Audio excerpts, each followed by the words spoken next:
Hello, and welcome to the third and last of the Causes of the Civil War lecture, important events leading up to the American Civil War between 1820 and 1861.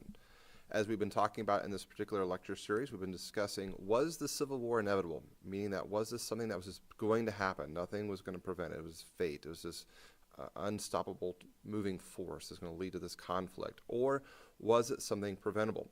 I'm hoping by now you've been kind of thinking about, as we've gotten closer and closer, as this escalation between the North and South has really been taking underfoot, started thinking a little bit more about what your thoughts are on this issue. Was this a inevitable conflict, or was this preventable? So the readings for this particular lecture series looks at the last three issues, 7, 8, 9, which is The Nation Divides, pages 493 to 497, and then The Attack on Fort Sumter, which is pages 510 to 511. Our guiding questions for this particular video lecture comes from us from who was John Brown, what were the goals of the abolitionists, what was the purpose of John Brown's raid at Harpers Ferry, how did the North and South react differently to Brown's raid, who won the presidential election of 1860, how did the South respond to this election, which Southern state will be the first to secede, and then what happened at Fort Sumter, and why is this seen as the start of the American Civil War. So let's look here at our first issue, issue 7, John Brown's raid at Harper's Ferry. Now, John Brown is a name that we've talked about before. Remember, he was the individual that was in Kansas that killed those 5 pro-slavery settlers in near Pottawatomie Creek down in Kansas. Now, since then, Brown has been sort of a wanted man. He actually has a warrant out for his arrest. He leaves Kansas and goes back to the north, in the northeast, and meets up with other abolitionists, goes to Canada for a short time, to meet with various abolitionist groups, especially African-American abolitionists, and he is putting together some resources and funding to what he hopes is going to be a way of bringing about this conflict between the North and the South to end the practice of slavery once and for all. Remember, abolitionists were those who were dedicated to seeing the end of slavery. And there was a continuum of abolitionists. You had abolitionists like John Brown, who were very wanting to use violence to bring about the end of slavery.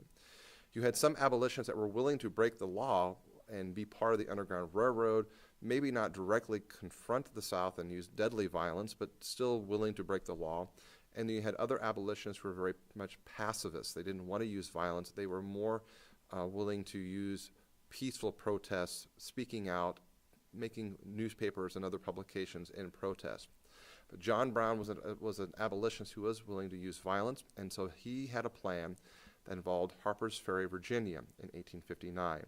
What was his plan? Well, his plan was very straightforward. Harpers Ferry was the site of one of the largest U.S. arsenals, which is a big stockpile of guns and weapons. Brown, with about 20 other men, some of which were African Americans, some were his own sons, will try and successfully actually take over this arsenal in Harpers Ferry. The plan was to seize the weapons and to begin a massive slave revolt in the hopes that slaves would come to his aid. He would give them guns, give them weapons, and he would lead in what is, in a sense, really a guerrilla warfare. He would take up into the mountains of far western Virginia, and he would send down raiding parties of slaves and other abolitionists who were agreeing with his cause and go and kill the plantation owners, gain and grab as many slaves as they could, bring them back up into the mountains, and just keep fighting against the South using this violence to do so. He was able to seize the arsenal, but slaves did not come to his aid for a couple of reasons. One, the area of Harpers Ferry was not very heavily populated with slave population. This is a more mountainous region, not much for agriculture, not a lot of slaves. Secondly, not very many slaves were very willing to join what they felt was more of a suicide mission. So Brown's plan was a failure. All of his men were either captured or killed, including John Brown was captured, and he will be put on trial where he will be found guilty of treason, and he will be executed for his crime. Now, what's interesting about John Brown is how he was viewed differently in the North and the South. In the North, they sang songs of praise for John Brown, such as this particular song called John Brown's Body.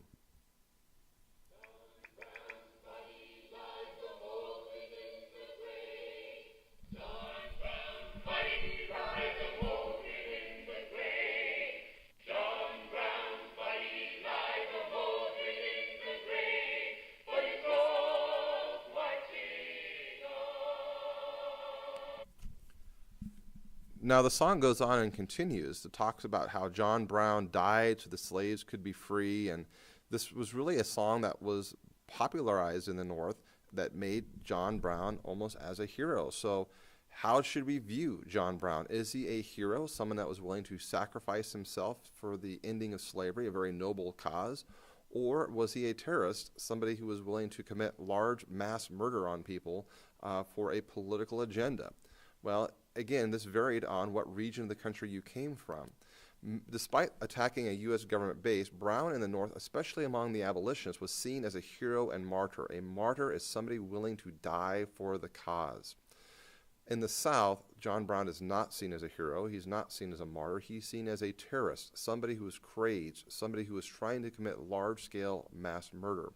So John Brown's raid on Harpers Ferry definitely illustrates the views of the North and South and how deeply divided the country now is. In the North, you see signs of John Brown as this very grandfatherly figure being marched to the gallows to be hung and executed for his cause. In the South, they view him as a traitor, somebody who's willing to kill large numbers of people for a political agenda. John Brown was finally put to death in 1859, and it remains still very controversial to this day over whether he should be viewed as a hero or a traitor. But in 1859 and 1860, the North and South are deeply now divided on this issue of slavery, and it's now a presidential election, the election of 1860. The election of 1860 will see 4 candidates. The Republicans will nominate Abraham Lincoln. He was not their first choice. He was actually their second choice. The Republican Party was sort of divided between 2 major candidates. One was Salmon Chase out of Ohio, and the other one was William Seward out of New York. The people who backed Seward hated Chase, and the people who backed Chase hated Seward. But all of them generally liked Lincoln, and so through that popularity he gained from the Lincoln-Douglas debates, he ends up winning the election. It helped out that the nomination for the Republicans was in Chicago, and the Republicans also printed up fake tickets so they could sneak many Lincoln supporters into the convention hall, the hall known as the Wigwam, where they could shout out Lincoln's name and kind of help build his support and momentum. So the Republicans will nominate Lincoln. The Democratic Party will be divided, and guess what issue? It's the issue of slavery. The Northern Democrats will back Stephen Douglas, but the Southerners didn't trust Douglas anymore. They got very angry with Douglas through his not supporting the pro-slavery forces inside of Kansas, and they just storm out of the convention. They refused to back Douglas. And this happened twice, once in South Carolina, another time in Maryland. Both times Douglas does not win enough votes in the nomination process to secure the nomination for the Democratic Party. So the Southern Democrats will break away and form their own kind of party called the Southern Democratic Party, and they'll nominate a very pro-slavery guy, John C. Breckinridge, and the Northern Democrats will actually nominate Stephen A. Douglas. These middle states here, you see here that are kind of highlighted in this kind of pinkish hue color, those states will vote for a guy called John Bell. He was part of the Constitutional Union Party. The name suggests what their platform was. They were for a union, for keeping the country together and to follow the rules of the Constitution. So we had 4 different candidates running for office. Lincoln wins all of these northern states. Stephen Douglas only wins Missouri and parts of New Jersey. And John C. Breckinridge wins all the southern states. Lincoln is the pro-Republican Party platform, which is stopping the expansion of slavery west, and he wins every single northern state. In some cases, anywhere between 60 and 80% of the northern states will vote for Lincoln over the other candidates like Douglas and Breckinridge. In the South, Lincoln isn't even on the ballot on several southern states. So Lincoln wins. Well, why does Lincoln win? Well, again, presidential elections are not determined by popular vote. They are determined by electoral votes. Lincoln wins with just only 40% of the nation's popular vote, mostly all from the North. Again, in the North, Lincoln does very, very well. He wins almost 70 to 80% in some places in the northern states, but wins no single vote really in the South. Lincoln wins because of really 2 reasons. One, the Democratic Party was split. They couldn't carry any of the northern states. In the last presidential election in 1856, the southern states and some of the northern states kind of all joined together to nominate and elect a Democratic candidate. This time, the Democrats are not united. They are completely divided between North and South. Because of this division, the Republicans will carry every single northern state. The other reason that Lincoln wins is, remember, it's not the popular vote that matters. It's the electoral vote. And here, Lincoln does very well. He wins all of the northern states. Many of these states are huge electoral votes, and he wins all of them, winning enough to win the election. Now, this does not go well with the South. The South is extremely angry, extremely upset. Remember, the Republicans were against the expansion of slavery. That was part of their central party platform, was stopping the expansion of slavery west. And now the South feels that the Republicans are actively now going to work to bring about the end of slavery. Lincoln, surprisingly, somewhat predicted this eventual crisis in 1858 when he was running for the Senate seat, where he gave his very famous House Divided speech, where he says, "A house divided against itself cannot stand. I believe this government cannot endure permanently half slave and half free. I do not expect the Union to be dissolved. I do not expect the House to fall. But I do expect it will cease to be divided. It will become all one thing or all the other." This is pretty accurate to many American views by 1860. The country had reached a crisis point. There is no more room for compromise. The talk of compromise that had settled this issue of slavery between 1820 and the Missouri Compromise up until the election of 1860 had all but collapsed. Both sides have dug in. The South is only going to want to see expansion of slavery west. The North has dug in and said, we are not going to let slavery expand west. We're going to draw a line in the sand and prevent its expansion westward. With the Republicans winning the election in 1860 for president, with Abraham Lincoln winning the election in 1860, the South feels now they've reached a tipping point, that this is a union not worth saving, not worth fighting. And so the very first state to break away will be the state of South Carolina, which in only just a few weeks after his election, Lincoln's election, in December of 1860, South Carolina will be the very first southern state to secede and will not be the first, or not be the last, I'm sorry. Secede means to break away from, and South Carolina, which we see here, will be the very first state to basically secede. It will be followed by Georgia, Florida, Alabama, Mississippi, Louisiana, and Texas, forming what they would call the Confederate States of America, or the CSA. Eventually, the states of Arkansas, Tennessee, North Carolina, and Virginia will add on to these states, forming the 11 states of the Confederate States of the Confederate States of America, or the CSA for short, or the Confederacy for short. Now, even though that the South has broken away from the country and forming its own nation, the Civil War still has not completely officially started yet. That event will take place a few months after Lincoln's election, a few weeks after Lincoln is sworn in as president, which will take place in March of 1861.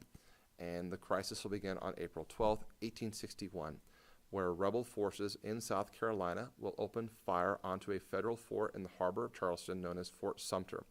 And it's at this particular moment that the Civil War will begin. Before 1861, April 12th, there were still conversations going on of some possible compromise between the North and the South, maybe trying to find another way to bring these southern states that seceded back into the Union. They weren't going to do it, but there's still discussion and talk about doing that. After April 12th, after the attack on Fort Sumter, the North no longer talks about compromise. They begin mobilizing their forces. The South begin mobilizing their forces, and we will now be at war. And this is a civil war, a war fought not between the United States and another enemy, but the United States within its own nation, its own country, its own citizens. During the Civil War, it was very common for families to be basically polarized by this issue. Even Lincoln's own family, his wife, Mary Todd, had relatives from Kentucky that fought for the Confederacy. The Civil War has begun, and it is very much a personal affair. Sometimes we call this conflict brother versus brother. Why do we call it that? Well, this story illustrates this point. At the Battle of Belmont, Missouri, a Union officer who was a Northern soldier saw a Confederate or a Southern soldier who was fighting clearly visible across the battlefield. He saw a shot and took the shot. The next day, he went to go see where the Southern soldier had fell so he could bury that soldier. As he rolled the soldier over, he discovered in his complete horror that he had shot and killed his own brother. That's the Civil War. It is a conflict between the states, it's a conflict between families, it's a conflict between the nation. For these next few years, the country will be embroiled in this conflict between the North and the South. We have looked through these last couple lectures of this conflict that was building up between 1820 and 1861. The question you had to think about as we look through this lecture series was the Civil War inevitable? Was it something that was going to happen no matter what? Or, as we go back and look through all these various events, could it have been stopped? Could there have been some kind of compromise that had been reached to find a peaceful resolution between these two sides?